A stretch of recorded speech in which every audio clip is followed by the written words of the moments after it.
Alors, nous sommes présentement dans l'usine de Dongué, de LS Cable, qui est le fabricant du câble sous-marin pour les essais d'acceptation des 2 circuits de câbles sous-marins. Ce câble va permettre de faire le lien entre la centrale de Cap-des-Biches et le poste de Bel-Air et permettre de transiter l'énergie électrique depuis les centrales en périphérie de Dakar vers la charge qui est proche de la capitale.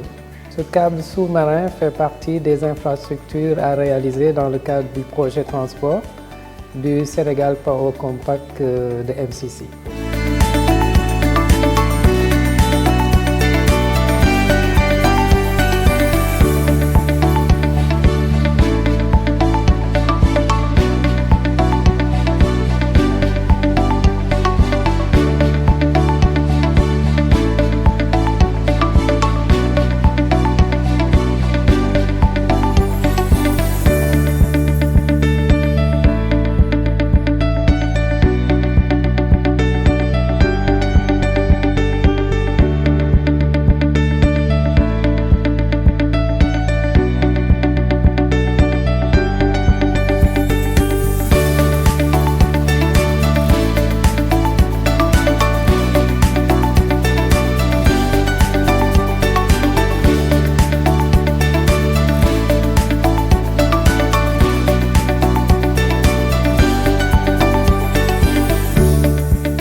Comme vous le constatez, l'essai qui vient d'être effectué, c'est un essai haute tension qui consiste à injecter une tension de 2,5 U0, soit 325 kV pendant 30 minutes. Il reste maintenant les autres phases du câble de la première liaison et les autres phases aussi du câble de la deuxième liaison. Et si tous les tests sont concluants, le câble sera déclaré conforme et on peut donner au câblier l'autorisation d'expédier le câble pour l'installation au pays.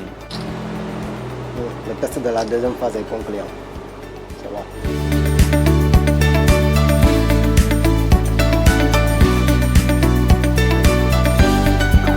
On vient de boucler les 3 tests sur les 3 phases.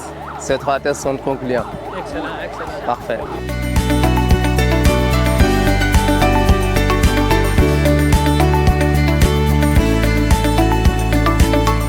Donc là, on vient d'effectuer les tests de TDR et capacitance. Donc le TDR consistait à mesurer la continuité du câble et la capacitance consistait à mesurer la capacité entre l'âme et l'isolant. Et les deux ont été concluants. Donc on vient de suivre chez LS Cable des essais de FAT, d'essais d'usine, acceptation après production du câble. Donc c'était des essais de tension électrique où on teste à très haute tension la production de câble pour s'assurer de sa qualité. On a pu aussi vérifier le dimensionnel du câble sous-marin sur un échantillon produit prélevé de la production. Donc les tests ont passé avec succès les exigences des standards. Donc on est satisfait de la production de LS Cable sur le projet.